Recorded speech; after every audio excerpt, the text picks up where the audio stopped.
আছে তোমার জন্য আমি অ্যাপ্লিকেশন জানাই। এখন আমি আপনাকে বুঝাতে চাইছি যে মহিলাকে আল্লাহ আকাশ থেকে সালাম দিয়েছেন, তারপরে কবরের তিনটি প্রশ্ন বলা হয়।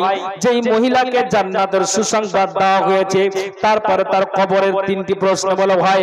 আজ মা আর বোন, আপনি চিন্তা করে দেখুন তো, যেই নারীরা আপনি রাস্তাতে আপনি খোলা ময়দানে চলছেন, গায়ের চাদর না দিয়ে চলছেন, যেই মহিলা আপনি কর্কশ ভাষা মুখ দিয়ে আপনি বের করছেন, যেই পুরুষরা আপনি অকথ্য ভাষায় গালি দিয়ে রাস্তায় আপনি ঘোরাফেরা করছেন, বলুন তো মা আর বোন, বাবা আর ভাইরা, এই খাদিজা জান্নাতি মহিলা হয়ে যাওয়ার পর তিনি কবরের প্রশ্ন বলে ভয় পাচ্ছেন।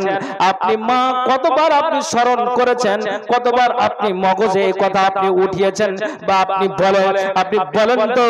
এই জন্য আমি আপনাকে বলতে চাইছি, জান্নাতি মহিলার মুখ দিয়ে বলছে, আমি কবরে তিনটি প্রশ্নের জবাব না দিতে পারলে কিয়ামত পর্যন্ত আমার আযাব চলতে থাকবে। আল্লাহু আকবার। তাহলে আমি আপনি কি ভেবেছি? আমি যারা বিন্দু মাত্র আমি ভেবে দিতে পারি না। কেন? কেনর মানে হলে এই যে আমার আপনার কাছ থেকে ঈমান আউট হয়ে গিয়েছে। কাজে আমি আপনাকে বলছি যে উমরের মতো সাহাবী, উসমানের মতো সাহাবী, আবু বকরের মতো সাহাবী, এই সাহাবীরা জান্নাতের সুসংবাদ পেয়ে যাওয়ার পরও তিনি কি করছেন? তিনারা ভয় পাচ্ছেন, আল্লাহ মরে যাওয়ার পর কি হবে, এই হবে ওই হবে। উসমান কাঁদছেন, আল্লাহ কি হবে না হবে, জান কি হবে কবুজ হবে, এই হবে না হবে। খাদিজা জান্নাতের সুসংবাদ পেয়ে যাওয়ার পর কবরে তিনটি প্রশ্ন বলে ভয় পাচ্ছেন। আমি কতবার স্মরণ করেছি মা, কতবার আপনি ভেবেছেন, আপনি চিন্তা করে দেখুন। কাজে আমি আপনাকে এই কথাই বুঝাতে চাইছি, এটা হলো কবরের উন্নতি কল্পে জালসা, যেই জায়গাতে আমাদের সকলকেই যেতে হবে। কাজে আমি আপনাদেরকে বলবো যে ভাই ও বাবা, মা আর বোন, যা আপনার কাছে আছে, যেমন খাদিজা এই কবরের যেন আযাব না হয়, জান্নাত যেন পায়, অথচ জান্নাতের সুসংবাদ পেয়ে গিয়েছেন, তারপরও বাপের বাড়ির মাল নিয়ে এসে আল্লাহর রাস্তাতে সমস্ত কিছু দান করে দিয়েছেন। আপনি কতবার স্মরণ করছেন, কতবার আপনি নাম নিচ্ছেন, আপনি মরণকে আর কবরকে কতবার আপনি স্মরণ করছেন? আপনি বলুন। না করলে আমি এটা আপনাকে এটাই বলবো যে আমার আপনার কাছ থেকে ঈমানটা আউট হয়ে আছে। কাজেই আমাকে আপনাকে সজাগ হতে হবে, সাবধান হতে হবে।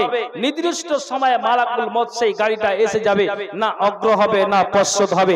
তার আগে আমাদেরকে ভবিষ্যৎ জীবনকে উজ্জ্বল করার জন্য আমাদেরকে তৈরি হতে হবে, তৈরি করে নিতে হবে।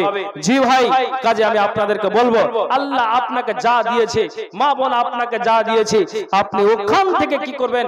আল্লাহর রাস্তায় কবর আযাব থেকে বাঁচার জন্য নবীজি যেমন বলতেন সাহাবীদেরকে, বিবিদেরকে বলতেন, শোনো, যখন তাশাহুদে বসবে তো এই দোয়াটা পাঠ না করে সালাম ফিরিও না। আল্লাহ রাসূল নিজে বলেছেন, কোন দোয়াটা? আল্লাহুম্মা ইন্নী আউযু বিকা মিন আযাবিল কবরি ওয়া আউযু বিকা মিন আযাবি জাহান্নাম। এই দোয়াটা রাসূল বলছেন যে যখন তাশাহুদে বসবে তো শুনে রাখো, এই দোয়াটা পাঠ করার পরেই তোমরা সালাম ফিরবে, তার আগে তোমরা সালাম ফিরিও না। কেন না? তুমি আল্লাহর কাছে পরিত্রাণ চাইবে, পানা চাইবে, তুমি আল্লাহর কাছে তুমি মাগফিরাত কামনা করবে। আল্লাহ গো, তুমি জাহান্নামের আমাকে আযাব থেকে বাঁচাও, জাহান্নামের আগুন থেকে তুমি আমাকে বাঁচাও। হে আল্লাহ, তোমার কাছে অ্যাপ্লিকেশন, এই কবরে আযাব, আল্লাহ এই কবর আযাব থেকে তুমি বাঁচাও। কাজেই নবীজি মসজিদে নববীর ভিতরে সাহাবীদেরকে বলতেন, সাহাবীরা শোনো, নফল সব পড়ো, সুন্নাত পড়ো, তাহাজ্জুদ পড়ো, তুমি ফরজ সালাত আদায় করো, তাশাহুদে বসতে গেলেই তুমি এই দোয়াটা পাঠ করা না করা পর্যন্ত তুমি সালাম ফিরবে না। মামুন, কাজে আপনাদেরকে বলছি যে আমরা এই দোয়াটা সকলে জানি, এই দোয়াটা আমরা সকলে পাঠ করব। আমি জাহান্নাম থেকে আমি আল্লাহর কাছে আমি পরিত্রাণ চাইছি, আমি যেন এই কবর আযাব থেকে পরিত্রাণ চাইছি। আপনি এই দোয়াটার তরজমা না জানতে গেলেও আপনি দোয়াটা পাঠ করবেন, রাসূল এটা তাগিদ করেছেন। কাজে আমি আপনাদেরকে বলবো, যারা জান্নাতের সুসংবাদ পেয়ে যাওয়ার পরও যদি তারা এইভাবে ঈমানি ভোল্টেজ এত তার গায়ে তাদের থাকার পরও যদি এইভাবে তারা সংযত হয়ে নিজের জীবনকে চালাই, তাহলে আমি আর আপনি গুনাহগার পাপী। কেন আমি ভাবছি না? কাজে আমি আপনাদেরকে বলবো, উসমান জান্নাতের সুসংবাদ পেয়ে যাওয়ার পরে তিনি কি করেছেন? আল্লাহর রাস্তাতে দান খায়রাত করতেন। খাদিজা নিজের বাপের বাড়ির অংশ পেয়ে যাওয়ার পর সমস্ত কিছু আল্লাহর রাস্তাতে সে সমস্ত কিছু দান করতেন। কাজেই আমি আপনাদেরকে বলবো যে আল্লাহর রাস্তাতে যতটুকু আছে, এটা কবরস্থানের উন্নতি কল্পে জালসা। আমি আপনাদেরকে বলবো যে যেই জায়গাতে সকলকে যেতে হবে তারই জন্য জালসা। কাজে আপনাদেরকে বলবো 5,000, 10,000, 20,000, 2,000, 1,000 মা বোন বাবা ভাই সকলকে বলবো আপনারা অবশ্যই এই কবরস্থানটার জন্য ভিক্ষার ঝুলি দিচ্ছে। আপনারা কেউ খালি হাত করবেন না, যা আছে আপনারা অবশ্যই এখান থেকে আপনারা দিয়ে যাবেন। আমি মা বোনকে বলছি, বাবা ভাইকে বলছি, আমার পূর্বের বক্তা যথেষ্ট কালেকশন করেছেন, তারপরও আমি আপনাদের কাছে দাবি রাখছি। হ্যাঁ, কেটা ভাই বলবেন? একজন বেনামিতে 500 টাকা, আরেকজন বেনামিতে 500 টাকা। আচ্ছা, 2 বস্তা সিমেন্ট এবং 100 টাকা দান উত্তরপাড়া লালটু। দাদির নামে দোয়া। আচ্ছা, বাবার নামে দোয়া। একজন মুজাম্মেল বেনামিতে 2000 টাকা। আলহামদুলিল্লাহ। একজন ওহাব আলী 200 টাকা। আলহামদুলিল্লাহ, মাশাআল্লাহ। এই দানগুলো হ্যাঁ বলেন বলেন। কয়েস ড্রাইভার 50 টাকা, 2000 টাকা বাকি। বাবা কয়েকদিন আগে মারা গিয়েছে, বাবার নামে দোয়া। আচ্ছা, জামিরুল 2 বস্তা সিমেন্ট। আলহামদুলিল্লাহ। আল্লাহ এই দানকে আল্লাহ তুমি সাদরে গ্রহণ করো। মা বোন, আমি আপনাদেরকে বলছি, এই যে কার বাবা চলে গেছে, কার মা চলে গেছে, আমাদেরকে যেতে হবে। কাজে আমি আপনাদেরকে বলবো যে অবশ্যই আপনারা এই মৃত্যুর জন্য, মাইয়াতের জন্য দানটাই উত্তম। হ্যাঁ বলেন বলেন। আচ্ছা, 500 টাকা খুশবুরের মাথা দিয়েছে আল্লাহ, এই দানকে আল্লাহ তুমি সাদরে গ্রহণ করো। আল্লাহ যে আছে দান দিয়েছে মনের বাস। হ্যাঁ কোনটা গো? ও আচ্ছা আচ্ছা, মানে যে কোনো। আচ্ছা ঠিক আছে, বলে দেবো ইনশাআল্লাহ। আমি হ্যাঁ কত আছে? আর 1000 দেওয়া যাবে? আচ্ছা, 1000 টাকা আমার বাপজান একজন দিয়েছেন। আল্লাহ এই দানকে আল্লাহ তুমি সাদরে গ্রহণ করো। মা বোন, আপনাদেরকে বলবো আপনাদের কিছু দানের পর্বটা বা দানটা এসে যাক, আমি সুন্দর একটা আপনাদের গজল শোনাবো। কিন্তু কিন্তু কিন্তু আপনাদেরকে বলছি যে আপনার দানটা যা আঁচলে নিয়ে এসেছেন, আঁচলটা খুলেই বাড়ি যান। টাকা যা নিয়ে এসেছেন খবরদার নিয়ে যাবেন না, এটা অনুরোধ করে বলছি। বাবা আপনাদেরকে বলছি যে আসুন, 1000, 2000, 5000, 500, 1 বস্তা সিমেন্ট হলো, ধান কিংবা আপনি গম সরিষা দিয়েও আপনি এই আপনি এই কবরস্থানকে সহযোগিতা করতে পারেন। কাজে আপনারা অবশ্যই আসেন। এনামুল হক উনি 400 টাকা দিয়েছেন দান। আল্লাহ এই দানকে আল্লাহ তুমি সাদরে গ্রহণ করো। যে আছে দান দিয়েছে মনের বাসনা উদ্দেশ্য আল্লাহ তুমি পূরণ করো। আমিন সুম্মা আমিন বিরহমাতিকা ইয়া রাহমান রাহিমিন। মাবুদ গো আমার, আল্লাহ গো আরেকজন ভাই আমার দিয়েছেন বাবার জন্য, আরেকজন ভাই দিয়েছেন বাবার জন্য। আল্লাহ কবরে কোন হালাতে আছে আল্লাহ জানি না। কি নাম বললেন? আনারুল হক, উনি 1000 টাকা আল্লাহ দান দিয়েছে। আল্লাহ দানকে আল্লাহ তুমি সাদরে গ্রহণ করো। যে আছে দান দিয়েছে মনের বাসনা উদ্দেশ্য আল্লাহ তুমি পূরণ করো।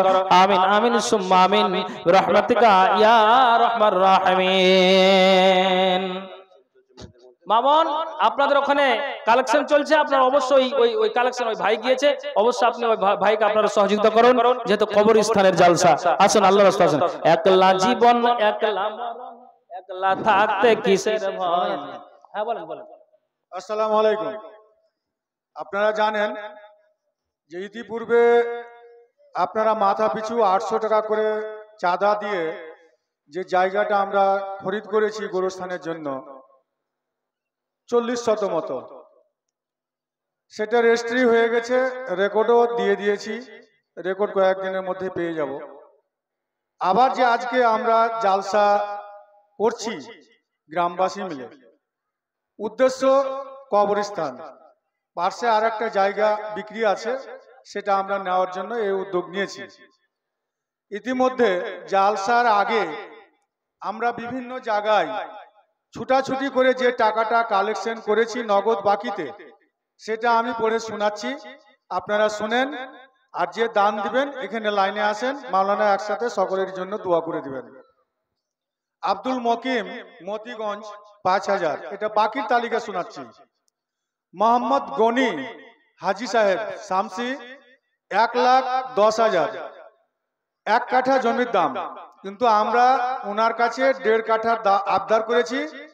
1.5 কাঠার দাম মোটামুটি আসছে 1,65,000। তো উনি বলেছেন ঠিক আছে পরবর্তীতে আমরা ভাববো, আমি ভাববো, কিন্তু এখন 1,10,000 টাকা আমি দিচ্ছি।